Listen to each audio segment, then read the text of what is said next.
everyone to this session of the Inspector Insight Stories. I'm Dr. Folashade Otegbeye. I go by Shadi for short. I'm a associate professor of medicine with the Fred Hutch Cancer Center in Seattle, and a fact inspector, as well as serve on the fact accreditation committee. But today I'll be interviewing, or I have the pleasure of interviewing, Dr. Premal Lula, who is an associate professor of medicine at Baylor College of Medicine Stem Cell Transplant Program in Houston, Texas. He's a fact inspector for clinical and immune effector cell programs, and also serves on the fact education committee. Welcome, Premal. Thanks, Shadi. Thank you so much for giving your sharing your insights as a fact inspector over the years with our inspector trainees.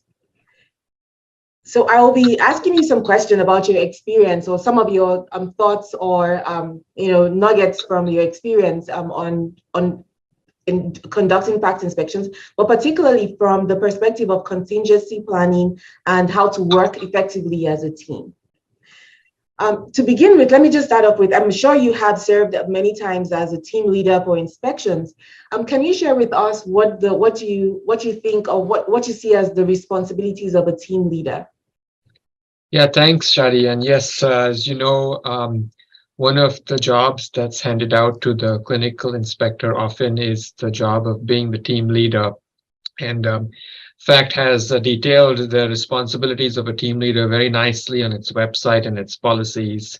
However, I view the job as the team leader as being the pinnacle of the communication. So from me cascades the communication to the rest of the team, from the applicant and vice versa. And as a team leader, I take on that responsibility. And so amongst those tools of communication that we set up for an inspection are, for example, setting the agenda for the inspection day, where you have to work with the applicant site to make sure that whatever your inspectors want to inspect are on the agenda. Then setting up the day for the inspection, what time you would like to pause to meet with your co-inspectors, and then when you would like to end at the exit interview. And some of these are moving parts, right? So your inspectors might take longer in specific areas. And so you might have to be in constant communication with your co-inspectors during the day, and therefore with your applicant site as well. So I find it most useful to collect cell phone numbers from all the inspectors, save it on my phone, and have them on favorites for the inspection week or the whatever day you are inspecting that site. And then I also find it useful to hold a pre-inspection Zoom meeting, have that pre-inspection night meeting with the co-inspectors, and then meet once with the inspectors, at least once with the inspectors on inspection day before your exit interview.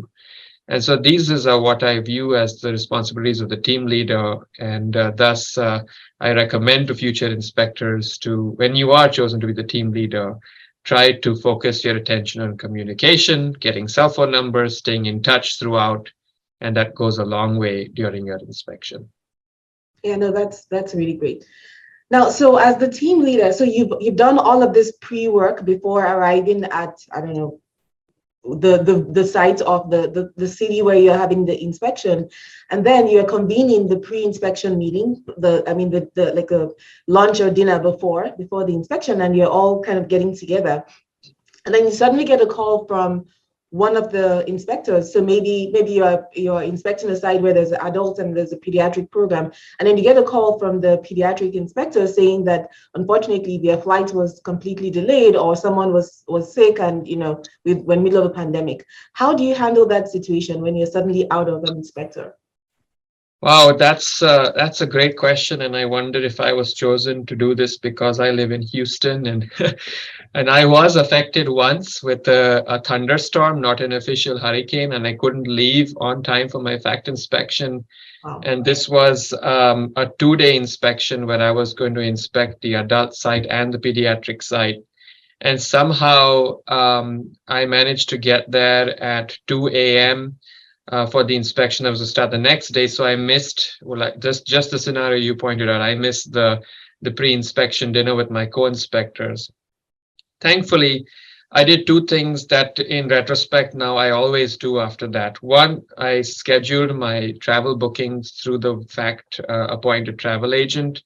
and they were extremely helpful when I called and said my flight's delayed. The only thing I could find on the website got me into the inspection city the day of the inspection in the morning after 11 a.m. And that would not be sufficient time to complete both my inspections. But the fact travel agent found me a flight that got me there the night before, albeit super late, but I could still show up on time for the inspection.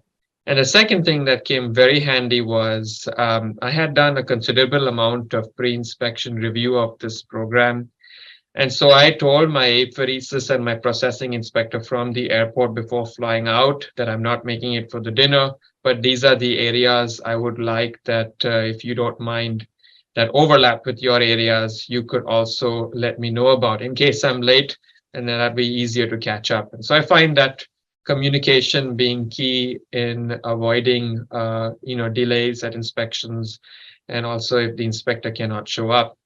Now, a second scenario has occurred very recently where there was a tropical storm at the site where the inspection was going to happen. And the applicant site emailed saying they have high water vehicles, they can help move us around if we can just make it into town.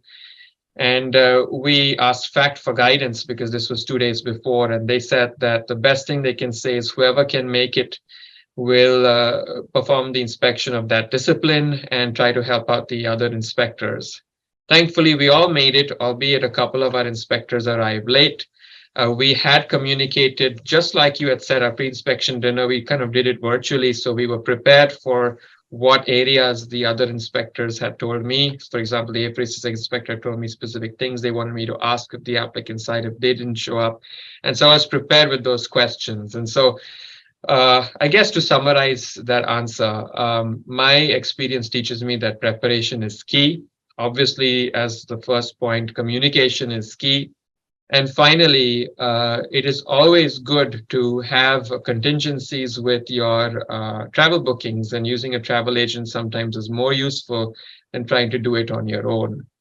And so to end with that, I'd like to say that if this ever happens to you in an inspection, I would strongly recommend you stay in close contact with your applicant site as the team leader, with your team leader if you're not the team leader, and also with your co-inspectors to tell them what you'd like get inspected at that site.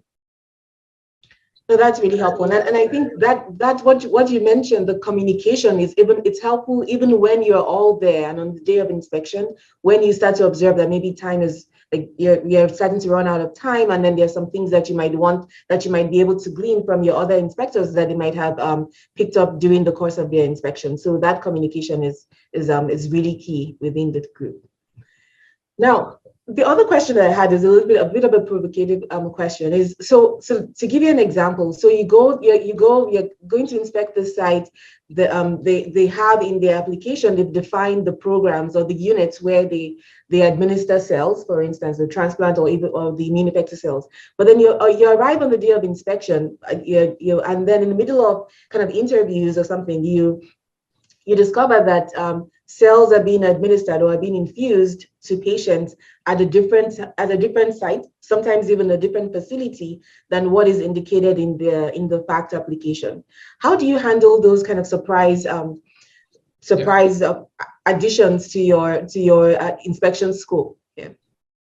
Yeah. So the first important point is to clear with the applicant what is the scope of the inspection, and they might have a different understanding from what you've been told by FACT. And if that's the case, the next step is to call FACT and say immediately while you're at the inspection site, saying that I found that this site has, for example, an off-site storage site for their cells, or another clinical site where they give immune effectors that's not part of the original application.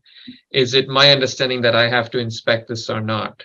I find the FACT communication is extremely prompt. Whenever I've had such questions on the day of the inspection, I find that my answers are almost immediate, and that particular coordinator is available for you for these type of questions. So that's your first step. Secondly, if your applicant, you've been told by FACT, yes, you should inspect that. We don't have this on record as being a site that that they mentioned in their application as not being inspected, and you must inspect it. then you must tell the applicant that they would jeopardize accreditation if you don't get access to this and or risk a reinspection. And this is from fact policies. And so they would have to comply, or else you might do a reinspection or have you jeopardize their accreditation. And at the end of the day, if they still don't let you inspect the site, and there truly might be a miscommunication with fact and what the application was meant to say and what it ended up saying and what fact understands of the application, the best reply there is to be cordial, but detail in your inspection report exactly what you think should have been inspected and what your mind says should have been part of the scope of the fact inspection based on the information you have. And so the key here is to remain cordial, because at the end of the day, you are all colleagues. No, that's an excellent point. And actually that addresses the question that I was going to ask you before about how you handle sensitive situations when the personnel at the site might be argumentative or might not agree with some of the issues you're raising. So that's an excellent way to answer even that question. Thank you. Yeah. I find that being cordial is the way out. We are all colleagues. Today I'm an inspector, tomorrow I'm an applicant. And so absolutely, you should stay like Shadi, it's great to have inspectors who are super cordial, build a rapport with them. Yes. And that's really the end goal of this, is to collectively improve the quality of care. Absolutely. Yes, very true. Very true. Thank you so much, Primal. It was a delight talking with you. Thank you for your insights. Likewise, Shadi. Nice chatting with you too. Bye. Bye.